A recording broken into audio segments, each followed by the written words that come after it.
예, 안녕하세요. 이준석입니다. 지난 한 주 동안 굉장히 많은 일이 있었습니다. 우선 안철수 대표가 1년 4개월 정도의 해외 생활을 마치고 이제 귀국을 하게 되었는데요. 개인적으로 저에게 큰 기로 중에 하나였죠. 왜냐면 안철수 대표는 저랑 같이 이제 당을 이제 한 2년 가까이 같이 있었던 분이기 때문에 사실 진로에 대해 관심이 많기도 했고, 또 무엇보다 안철수계라고 불리는 분들 중에 저랑 가깝게 소통하시는 분들도 있고 해서 서로 정보도 교류하고 했었는데, 제가 다른 방송에서도 그렇고 몇 번 얘기했던 것이 안철수 대표가 한국에 들어올 때 과거의 안철수 대표의 이미지처럼 미래의 과학자 같은 이미지로 나타날 것인지, 아니면 정치인의 메시지를 많이 낼 것인지라는 것에 대해서 저는 정치인에 가까운 메시지를 많이 낼수록 안철수 대표의 성공이 가까울 것이다, 이렇게 조언 아닌 조언을 한 적이 있었는데요. 사실 이번에 안철수 대표를 보면서 깜짝 놀랐어요. 그러니까 첫 마디, 그러니까 귀국 일성이라는 것이 굉장히 성찰적인 메시지였거든요.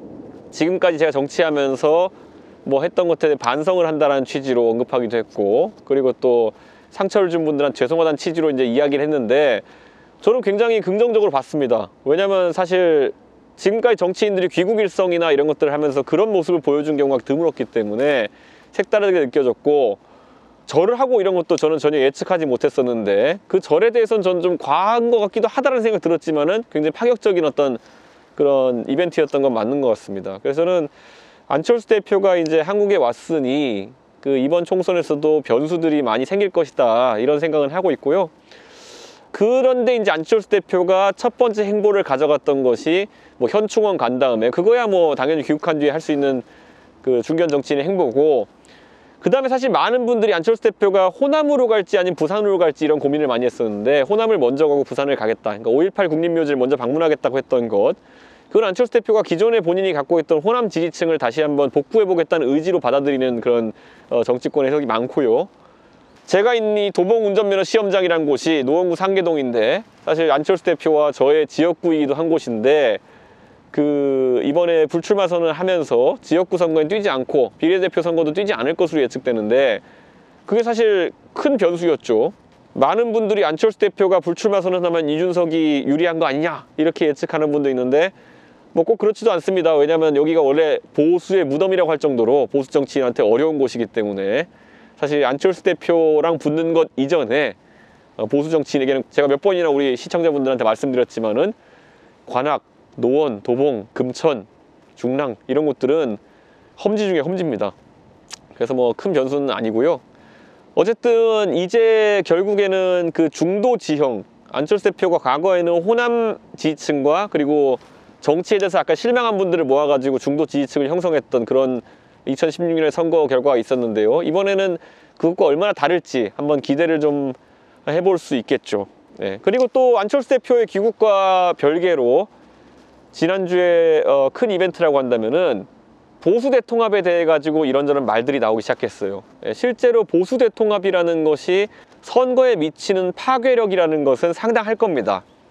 왜냐하면 지난 3년 동안 탄핵 이후에 보수가 가져왔던 그런 패배감이나 아니면 또 노선에 대한 갈등, 이런 것들이 이번에 정리가 될 수 있을까에 대해 가지고 많은 분들이 좀 고민을 하게 될 텐데요. 저는 제가 몇 번이나 이제 시청자분들께 말씀드렸지만은, 통합이 진짜 이루어진다면은 통합해서 이기는 통합을 해야 된다라는 취지로 말씀드리는데, 왜냐하면 통합이라는 것이 단순히 지금 리얼미터 조사 기준으로 자유한국당의 한 32, 3% 지지율, 그리고 새로운 보수당의 한 5%, 6% 요 정도 지지율을 더해가지고 민주당보다 더 나온다, 그렇기 때문에 합쳐야 된다, 이 정도의 단순한 논리로는 통합이 시너지를 내기가 어려워요. 그래서 저는 통합을 통해 가지고 시너지를 내는 길들을 찾아야 된다, 이렇게 생각하는데, 정치권 전반에 있는 고민은 뭐냐면요, 민주당이 이번 선거에서 불리해진다고 생각하면은 상당히 많은 수들을 쓸 겁니다. 근데 지금 정치권에 회자되고 있는 것 중에 하나가 뭐냐면은, 박근혜 대통령 사면을 지금 이제 또는 형집행 정지를 지금 추진한다라는 이야기가 있어요. 그게 이제 3월 1일 날 3.1절을 기념해서 그렇게 정부에서 할 것이다라는 이야기가 있는데, 그거는 보수 진영을 위해서 하는 게 절대 아닙니다. 대다수의 국민들에게 이번 선거를 탄핵 찬성과 탄핵 반대의 구도로 몰아가기 위한 그런 책략이 될 것이거든요.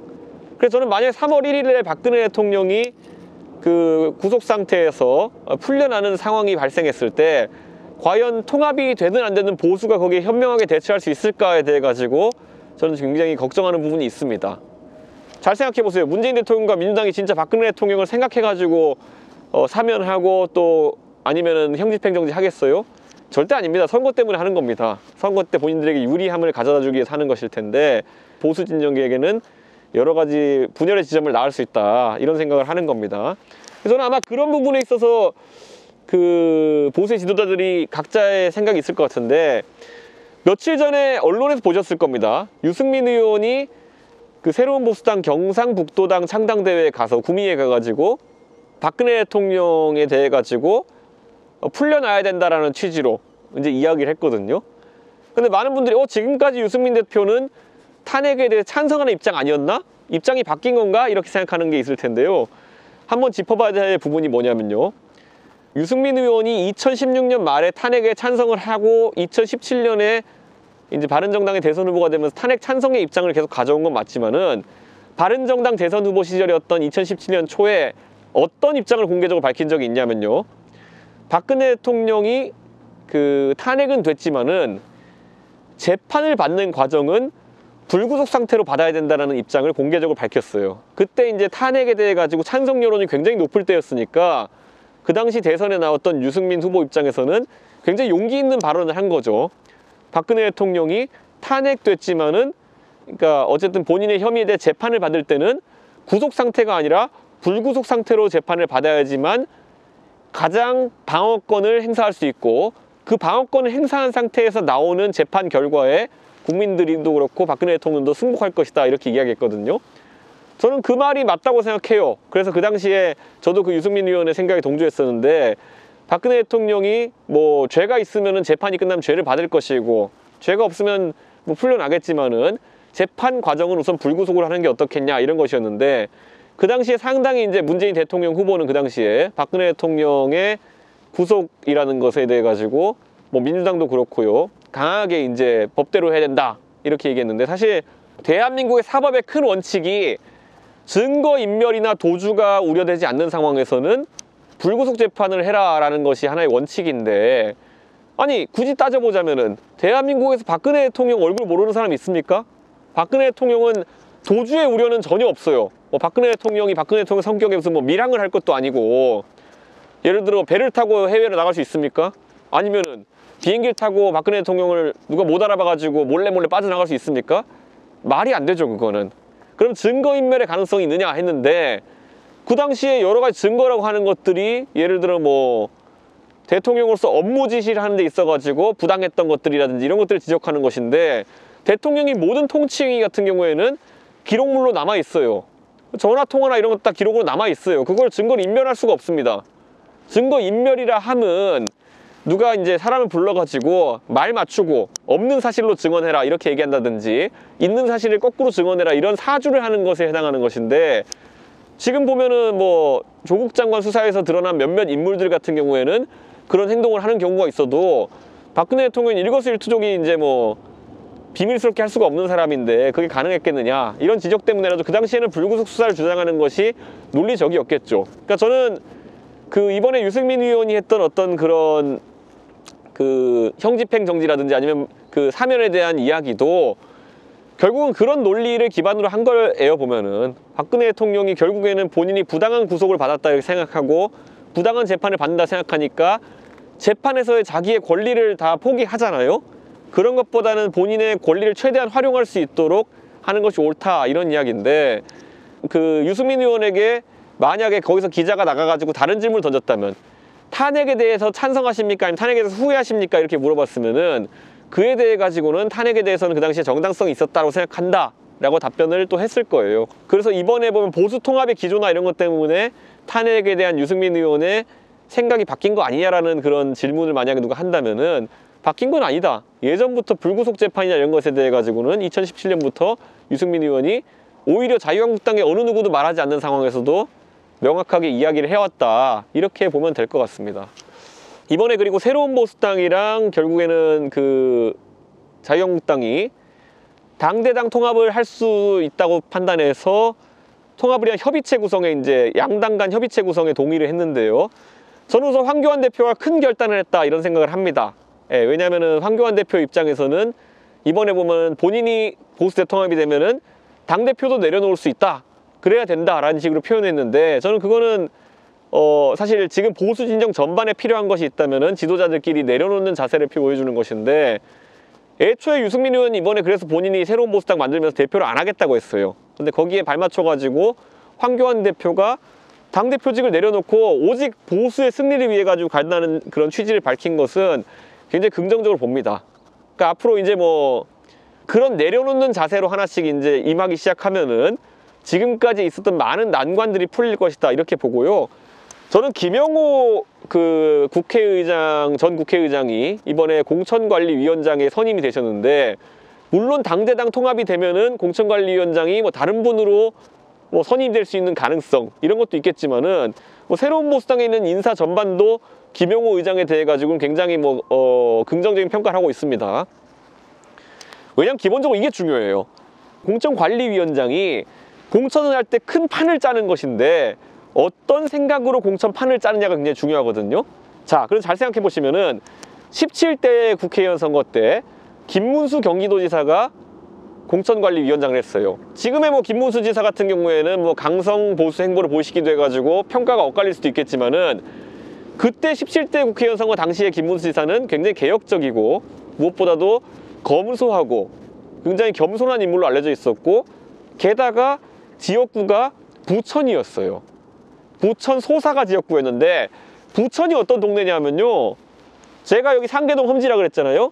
상계동보다도 훨씬 난이도가 높은 곳이 부천이에요. 그러니까 그 부천에서 당선되실 정도로 선거를 잘하시고, 그 누구보다도 그 수도권 정서를 잘 알고 공천하신 분이기 때문에 그 당시에 17대 때 탄핵 역풍이 불었음에도 불구하고 상당히 개혁적이고 젊은 인물들 많이 발탁해가지고 120석이라는 것을 지켜내는데 일조하셨던 분이에요. 자, 18대 때는 그때 아마 안강민 공천심사위원장이었을 텐데, 그분도 뭐 강골검사 출신이긴 하지만은 그때는 워낙 보수가 뭐 분위기가 좋았으니까, 18대는 원사이드하게 이기는 상황이었으니까 특기할 만한 건 아니었을 것 같고, 19대 때는 이제 박근혜 대통령이 정홍원, 나중에 총리하셨죠. 정홍원 그 당시에 법률구조공단 이사장이었던가요? 그분을 선임했는데, 그 정홍원 이제 총리는 하실 때도 보면은 좀 성격이 워낙 뭐 두루두루 이제 뭐 적이 없으시고 이런 성격이다 보니까 무난하게 공천하신 편이고, 근데 이제 20대 공천을 보면은 20대 때 이제 이한구 공천관리위원장이 들어와가지고 공천을 했는데, 자, 그분이 다선 의원이라 가지고 정치적으로 뭐 식견이 뛰어나신 건 알겠지만은 대구 수성구에서 4선 하셨어요. 대구 수성구는요, 선거 난이도로 따지면 대한민국의 보수가 당선되기 가장 쉬운 곳이에요. 솔직히 말하면은. 그런 한 10개 지역구 안에 들어갈 거예요. 그렇기 때문에 저는 그분이 선거에 대한 민감도가 굉장히 떨어졌다 이렇게 봐요. 그렇기 때문에 수도권 선거 같은 것들을 배려하지 않고 유승민 잘라도 돼, 아니면 뭐 진박 공천 다 해도 돼, 이런 식으로 생각하셨기 때문에 실제 그런 일들이 벌어졌고, 그걸 막기 위해 가지고 뭐 당대표는 도장 들고 뛸 수밖에 없었고, 이런 상황들이 생기면서 당 자체가 희화화돼 버린 것이거든요. 저는 그래서 이번에 그에 반해서 김영호 의장 같은 분은, 여러분이 생각해 보시면은 김영호 의장은 TK에서 부산 영도구에서 정치를 계속 해오신 분이에요. 그러면 영남 정치인 아니야? 김영호 의장도 수도권에 대한 어떤 감성이나 이런 것이 좀 약한 분 아니야? 이렇게 생각하는 분이 있을 텐데 아니에요. 김영호 의장의 선거 이력을 살펴보면요, 그분은 부산 영도구가 이제 뭐 조선소도 많고 이래가지고 굉장히 노동자층도 많고 이래가지고 굉장히 당선은 계속 되셨지만은 박빙 선거를 해오신 분이에요. 매번 한 2, 3천 표 이 정도 차이로 이제 많이 이기셨어요. 그러니까 굉장히 선거에 민감하고 선거 전술도 뛰어나시고, 무엇보다도 부산이지만은 수도권과 비슷한 정서를 가진 형태로 선거를 치러오신 분이기 때문에 이번에 공천하면서 그렇게 막무가내 공천하고 이러지 않으실 거라는 확신이 모든 사람한테 있어요. 그리고 김영호 의장이 이제 뭐라고 하셨냐면요, 지금 보수 진영에 있는 의원들 중에 3선 이상 의원 하는 사람 중에 내가 모르는 사람 없다 이랬어요. 당연하죠. 그때 국회의장 하시면서 다 아는 사람들이죠. 자, 3선 이상 하는 사람 중에 내가 모르는 사람 없다는 거는 단순히 누가 서류를 올려가지고 이 사람 좋은 사람 나쁜 사람 이렇게 하는 게 아니라, 김영호 의장님의 그동안의 관록이랑 식견을 바탕으로 해가지고 저 사람이 지금 선거 전략하에 필요한 사람이구나 아니구나 이런 걸 가리겠다는 건데, 이게 굉장히 무서운 칼날이고, 저는 그래서 앞으로 김영호 의장에 대한 신뢰나 아니면 그런 기대감이라는 것이 높아질 것으로 저는 기대를 합니다. 그래서는 뭐 이런 것들 잘 지켜봐야 되지 않을까 하는 생각하고 있고요. 제가 지난주에도 이제 말씀드렸지만은 우리 시청자분들에게 보수 대통합이나 앞으로 보수의 선거 전략에 대해 가지고는 계속 말씀드릴 기회가 있을 텐데요. 우선 뭐 다음 주 이제 이 영상이 나갈 때쯤이면은 설 연휴일 텐데요. 뭐 가족들과 행복한 설 보내시고요. 무엇보다도 그 설 자리에서 가족들하고 이번에 뭐 선거 전략이나 이런 것에 대해 가지고 허심탄회한 대화 나눠보시길 이렇게 부탁드리겠습니다. 가족 중에 보면은 뭐 다 여러 사람 모이면 자영업 하는 분도 있을 테고 회사 다니는 분도 있을 테고 사회 초년병인 조카도 있을 테고 다 있을 거 아닙니까? 그분들한테 사실 이번 문재인 정부 실정이라든지 이런 것들에 대해서도 한번 의견 나눠보시고, 원래 같은 세대들끼리만 소통하면 보이지 않는 부분들이 보이곤 해요. 그러다 보면은 아마 시청자분들도 야, 저 30대인 이준석이가 나와가지고 보수 대통합을 하려고 그러면은 시너지가 나는 통합을 해야 되는데 그게 왜 이게 나왔는지 알겠다라는 것들도 이번 기회에 좀 아마 설 소통하시면서도 뭐 아이디어들이 나오실 겁니다. 그러면 뭐 댓글로라든지 아니면 저한테 제 페이스북이나 인스타그램 아니면은 뭐 카카오톡 계정 이런 것들로 얘기해 주시는 것들 다 저도 소화하고 또 새기고 분석해가지고 다음 주 방송쯤에서는 여러분에게 말씀드릴 수 있는 기회가 있지 않을까 이렇게 생각합니다. 항상 감사하고요. 저도 요즘 이제 선거 뛰느라 아이고 뭔가 마음이 이제 지치고 있는데, 예, 여러분께서도 대한민국을 바로 세우는 그 길에 같이 동참해 주시고 무엇보다도 주변에 있는 뭐 선거를 뛰는 후보들 어떤 당이든지 더 힘내서 뛸 수 있도록 격려해 주시면 감사하겠습니다. 여기까지 하겠습니다.